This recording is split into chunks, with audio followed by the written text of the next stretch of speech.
In this summary, we will look at a book that helps you understand one of the most important texts ever written. My Gita by Devdutt Pattanaik explains Krishna's narrative of the Bhagavad Gita through the personal perspective of its author. Pattanaik, one of Indian mythology's most prolific writers and speakers, gives a simplified and respectful view of the Bhagavad Gita, explaining every single aspect that makes it such an essential text. Pattanaik understands the sheer magnitude of the Bhagavad Gita and the need to present it in a structured manner. The book is intended to help guide people through what could be described as one of the greatest works of literature in human history, as well as one of the largest texts in Hinduism. The book looks to understand the concepts in the Bhagavad Gita such as darshan, or how we view the world and ourselves. It also examines the concept of dharma, or the social connections of humans. Concepts like moha, moksha, and atmarati are explained with respect to the original text.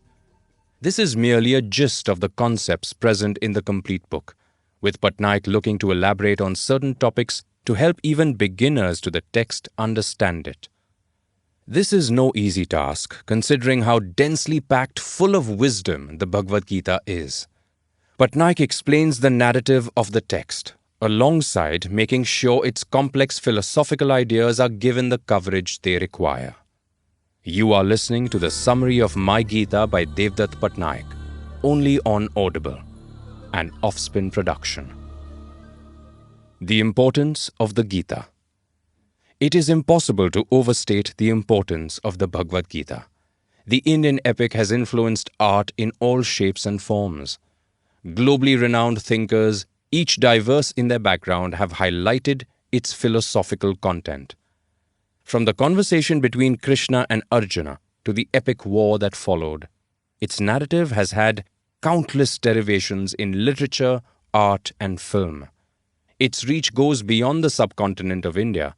Famous proponents of the book include the American philosopher Ralph Waldo Emerson, who used the book as inspiration for his acclaimed work. Emerson himself said that he owed a great deal of his introspections to the Bhagavad Gita in particular. Another follower of the Bhagavad Gita was the poet and literary great T.S. Eliot. He incorporated quotations from the Bhagavad Gita in many of his noteworthy essays and poems. The book was also quoted by the theoretical physicist and the father of the atomic bomb, Robert J. Oppenheimer, who intently studied the text in its original language, Sanskrit. The author explains many aspects that make Hindu mythology unique. One of these is how Hindu mythology does not share the concept of Judgment Day. Pattanaik simplifies the themes of the Gita, translating and explaining its themes in a way easily understood even by a beginner. He explains that Krishna's words in the text are keystones of Hinduism. He explains how the themes of the Gita can be parallels to many modern communication techniques. The narratives are explained in an easy-to-understand format. Pattanaik explains how Krishna in the Bhagavad Gita simply showcases the structure of the world instead of giving commandments. The author explains verses of the Bhagavad Gita, explaining the background of each event and the symbolism it represents. The Gita is a dialogue full of allegories and heavy philosophical dilemmas, primarily about Arjuna seeking counsel from Krishna about his war against his cousins, who outcast him. The Bhagavad Gita is part of the epic Mahabharata. The author advises it is essential to listen to the narrative with an open mind. Many of the ideas presented in the Gita are subjective. The author suggests against looking for any objective truths in the Gita, instead encouraging perspective. This leads to improved dialogue and an appreciation for others' viewpoints, all helping in personal growth. Before we gain a brief understanding of the author's interpretation, it is important to look at an earlier text present in the Mahabharata. The Vyad Gita is an earlier text from the Mahabharata. Vyad Gita explains the principles of dharma, karma, and atma through a tale. It explains how the Pandavas encounter a sage named Markandeya, who uses his gaze to burn birds as a punishment for them excreting on him. After receiving an admonishment from a housewife whom he threatened due to his impatience, he goes to a butcher to learn the secrets of the Vedas. The monologue by the butcher about the dharma, karma, and atma is powerful and causes the sage to change his ways. He returns to the home of his parents, a home he abandoned years ago. Pattanaik further elaborates on this beautiful tale in the complete audiobook. A brief background. Pattanaik explains the entire history of Hinduism, providing context for how we came to view the religion today. He explains how the different historical phases of Hinduism have led to different perspectives. The book takes care to explain their importance, explaining how interconnected and relevant they still are today. These phases consist of the Indus phase, Vedic phase, Upanishadic phase, Puranic phase, Bhakti phase, Orientalist phase, and modern phase. The iconography from the Indus phase, despite dating back over 5,000 years, is still considered important to this date. He takes us through the different ways Hinduism's history is viewed. The ahistorical view sees Hinduism's ideals as ageless. The proto-historical view has led to a great deal of debates spreading into politics due to its belief that all Hindu rituals, stories, and symbols were created 5,000 years ago. The author also breaks down the philosophy of viewing history. He explains the concepts of viewing history through a masculine and feminine view, focusing on the distinct results that come about from each of these views. He categorizes the masculine view of history as based on conflict and triumph, following ideological battles like democracy up against monarchy, or theists up against atheists. He explains how this approach assumes history has a natural direction. It assumes that history leads to the resolution of these conflicts, followed by the emergence of new ideas. The author advises caution while following this view, which is primarily from Western influence. It is implied this view can be reductive in the way it views our past. He contrasts this masculine view with the feminine view. The feminine view sees history as interconnected. The results of past actions and causes of future tendencies are viewed as part of the same event. It is discouraged to pass judgment. Understanding history and the ideas that form over time is complex, and the evolution of concepts must be taken into account. The author explains this complex topic using various examples, including explaining how Buddhism and the Vedas are connected. The author breaks down how thousands of years of ideological differences have influenced the way mythological information is shared. He explains the division between ideologies going back all the way to 2,000 years ago, to the time of the great kings of Nandas, Mauryas, and Sungas, among others. Pattanaik explains how, before this division, society was dominated by Vedic studies. He explains the social structure and how society encourages freedom of thought. A hermit's lifestyle brought on no conflict from people choosing a different path. The complete audiobook explains many such paths, examining the different types of hermits. Information was initially shared through hymns of the various Vedas. Originally, the Vedas led to classes of people assuming specific roles. The priests or Brahmins transmitted the Vedas to patrons or Yamajan. The role of the patrons was to decode the Vedas. Over time, however, these roles have changed. The author explains how Brahmins began decoding the Vedas as well. The author argues that this change resulted in the meaning behind the Vedas being fundamentally altered. Over time, Hinduism was reframed organically. Stories became the preferred medium of transmitting information over traditional hymns and rituals. These stories had complex plots and narratives, with the title of the compiler being attributed to an individual known as Vyas. The stories related to the general populace by using household quarrels and property disputes as plot points, with these issues being solved by Vedic knowledge. Vyas compiled the Puranas or the Chronicles, which included the Ramayana and Mahabharata. The author also expands on how the importance of the Gita was noticed by all. The author states that initially the Bhagavad Gita was viewed as part of the Mahabharata, with no special emphasis on it. This changed when commentary on it began. The author explains how and why each of these commentaries was done. He states that commentaries focusing on the Bhagavad Gita started appearing when Islam entered India. One of the first commentaries was written by Adi Shankara. The author explains how, despite being a controversial thought, he believes that the influx of Islamic followers into India influenced the Hindu school of thought. This is due to a foreign set of ideas about the Abrahamic God entering the fold. The commentaries on the Gita grew since then, each commentary exploring another perspective. These were divided into 5 waves, each unique. The author explains the first wave focused on the relationship between divinity and humanity, examining the moral dilemmas often faced by humans. This wave primarily centered around the text written in Sanskrit. It also saw an increase in monks practicing celibacy and the establishment of the Hindu monastic order, also known as mats. The author explains how this showcases the evolution of the Hindu way of life, clearly influenced by Buddhism. The second wave had a major effect on the popularity of the Gita. This wave involved regional writers using their own languages to add commentary to the Gita.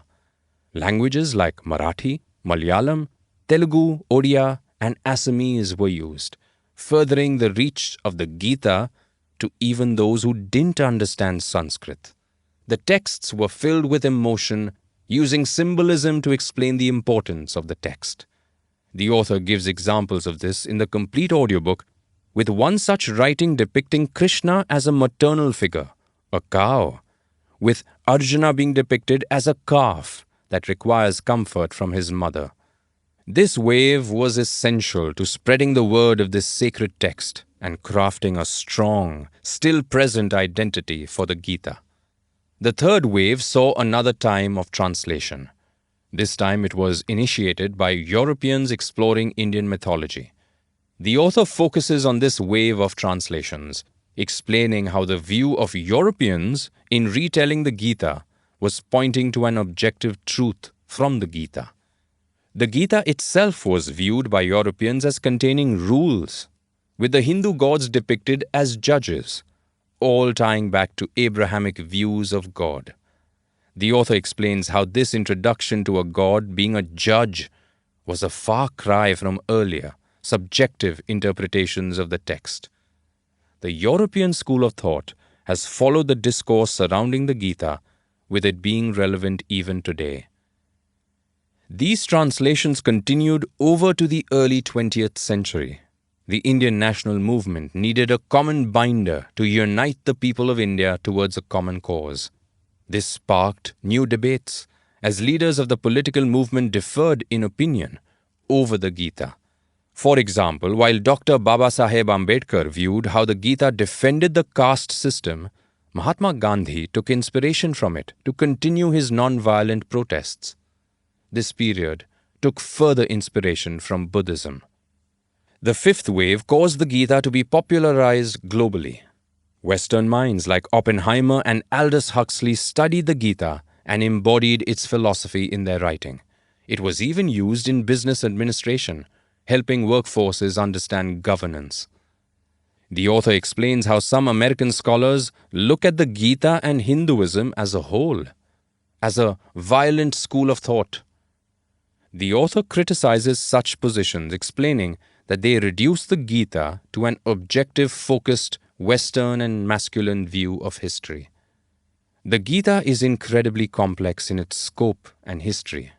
Studying the Gita involves understanding how humans perceive the world and how various cultures, including India and the West, view the text. Understanding My Gita's narrative. Pattanaik explains the very first verse of the holy text.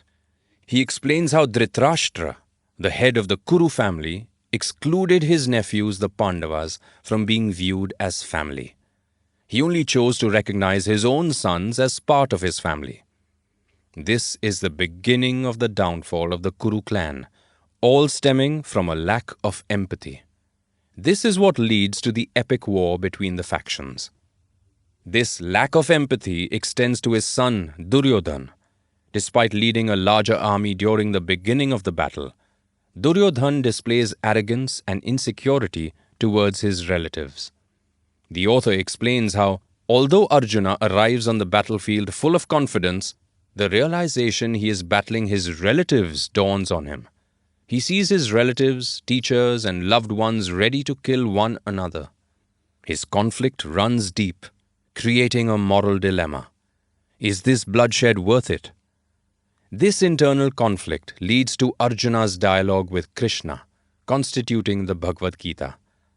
While Dhritarashtra and Duryodhan have drawn their own boundaries, making it clear they see the Pandavas as outsiders and enemies, Arjuna has a different perspective. Dhritarashtra and Duryodhan are driven by power, territory, and wealth. They are unable to see the horrors this battle will inflict on them and their family. Arjuna uses darshan, which is the ability to see past boundaries and judgment. Darshan is about seeing things as they are, without the limitations of personal biases or attachments. Dhritarashtra and Duryodhan are unable to view the battle through darshan, due to their inability to let go of past grievances.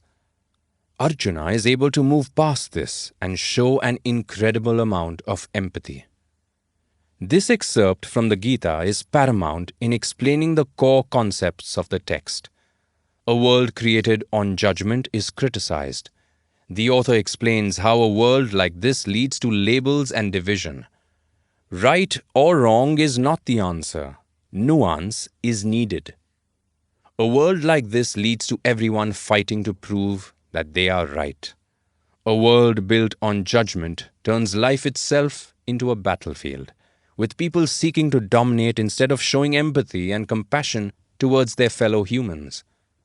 The author instead explains the world created by observation. A world built on observation withholds judgment in favor of empathy. The insights and experiences of others are taken into account. Even actions that are perceived to be morally wrong are observed, with the fear and pain that led to these actions being the focus. The author discusses how Krishna played Leela, which is a divine cosmic performance. Krishna views the world as a stage play, furthering the concept of observation. The author also explains Krishna's view toward death. Through Krishna explaining how death is not the end, countless boundaries are erased. The author highlights the difference between your physical body and the immortal Atma. Your Atma experiences life and death repeatedly for eternity. By distinguishing between these two concepts, it is easier to understand boundaries. The reason the majority of people put up boundaries is to feel secure. This need for security comes from the fear of death. Once we understand the idea behind the Atma, there is no need to force change. It is far simpler to observe. Krishna uses this argument to attempt to change the way Arjuna views the battlefield. The author expands on the concept of Atma and rebirth. He views its history and how it is present in both Buddhist and Jain ideologies as well. This makes these religions differ from Islam, Judaism, and Christianity. Those Abrahamic religions believe in one life, followed by an afterlife. Science and scientific thinking also believe in one life. This concept of Atma answers many questions regarding life. For example, the explanation of inequality and circumstance is given through the concept of karma. The circumstances and experiences of your current life are a result of the choices you made in your previous lives. You reap the consequences of your actions over multiple lives. It promotes replacing conflict with acceptance, empathy, and a sense of personal responsibility. The author explains other religions may attribute suffering and inequality to external forces, like God's will or the actions of oppressors. Hindu beliefs differ in this regard. Building upon the concept of karma in rebirth, the author explains how this encourages individuals to recognize that life is a consequence of past actions and choices. Understanding this helps people take more responsibility for their choices and strive for self-improvement. This ultimately leads to a more peaceful outlook on life. The idea of Atma also promotes a continuous journey of the soul, alleviating stress and fostering a broader perspective on life. The example of Karna is given, a person who is manipulated by everyone he meets, even his own mother Kunti. Krishna himself tries to tempt Karna away from his friends. At first glance, Karna's suffering is viewed as undeserved. But Krishna explains how in past lives, Karna's actions have led to his current predicament. The author expands further on Karna's current and past lives in the complete audiobook. The author explains how human perception itself is subjective. It can be difficult to understand what is real and what isn't, or whether reality even exists. My Gita explains how reality is both real and conceptual. Our understanding of reality is influenced by how capable our bodies are. Our bodies, or deha, are the instruments we use to experience reality. The human experience is completely subjective with no real way to verify. What you witness may never be witnessed by your friend or co-worker. The way we perceive reality is unique to each person. Life and consciousness are not limited to humans. Understanding the various other living elements helps build this topic further. The author explains the elements that make up the world. He examines how plants too have basic sense organs, and each animal possesses their own perspective. The defining quality that a human has is the ability to use our imagination, also known as manas. This ability allows us to conceive incredible ideas like conceptual reality and immortality. Krishna experiences all of reality, a combination of all perspectives. This includes the perspective of the elements, plants, animals, and humans. The Bhagavad Gita promotes inclusivity, emphasizing the concept of interconnectedness and the idea that all living beings are part of a much larger perspective. This concept of inclusivity promotes diversity, emphasizing the unique role of each individual in the play of life. It is important to consider each person's role to nurture peace. Furthermore, understanding that we all have a part to play helps unite us. The author explores the basic tendencies present in all living beings and matter. This concept is known as guna. It consists of three basic tendencies known as tamas, or inertia, rajas, or activity, and sattva, or balance. These tendencies make up our entire behavioral pattern, including our emotions and intelligence. Most humans, like other living creatures, are governed by their guna. The author delves into the futility of trying to control every aspect of the world. The world is interconnected, and we are merely instruments. This same concept is used in relation to human talents, also known as varna, and social structures, also known as jati. The author explains how for thousands of years attempts were made to reduce the fluidity in social structures, instead opting for a rigid structure. This led to making the Indian caste system stricter. Although it was initially started as a professional guild, over time the caste system has adhered to a hierarchical system. Texts like Manusmriti emerged around this time, changing the fluid concept of dharma, which means righteousness and duty, to a set of rules and traditions called niti and riti, respectively. This was again promoted to create a rigid structure of society. Following this, jatis began to stick to particular professions, with sons having to follow their father's trades and daughters having to marry within their own community. The author explains how the Manusmriti resembles a political view rather than an accurate view of society.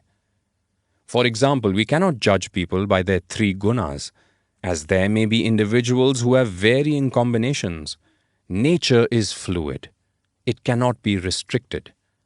The author provides an example of an individual who broke through social roles, Karna. As a charioteer's son, it was expected for Karna to follow that path.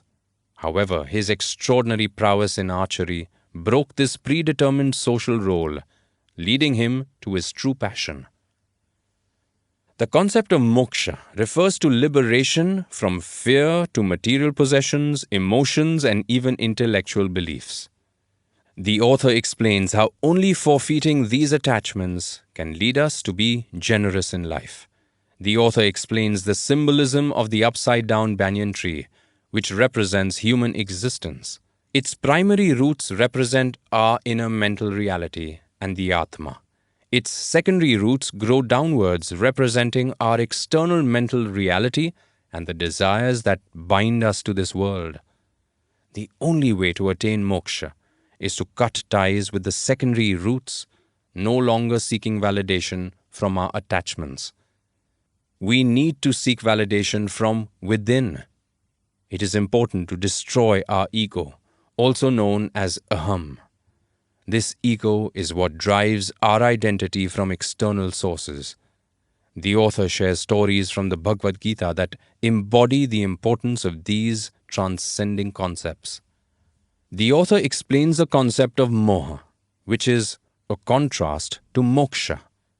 Unlike moksha, moha refers to our perceived attachments. These attachments are so important they consume our identities. The author explains how our obsession with them can lead to psychological and sometimes even physical violence. But psychological pain sears us even more than physical pain. It challenges our sense of self-worth, leading to emotional turmoil. Possessions simply lead to aggression. What belongs to you or what belongs to them inherently brings up division. The author also describes the irony of attachment. The Buddha, who gave up his attachment to worldly possessions and taught others to do the same, was himself cremated. Despite his teachings, his disciples preserved his body after he died and held it in veneration for a very long time. Similarly, in Hindu monastic traditions, monks may mummify their teachers' bodies and build memorials to venerate them forever, even though their teachings emphasize detachment from worldly possessions. Conclusion.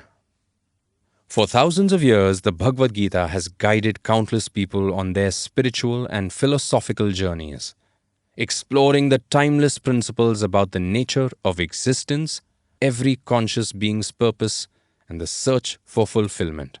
It is one of the most profound texts ever written. It calls on us to live in a world filled with equality and detachment from meaningless material possessions. Studying the Gita arms people with a moral compass and helps people from all stages of life, from leaders to students.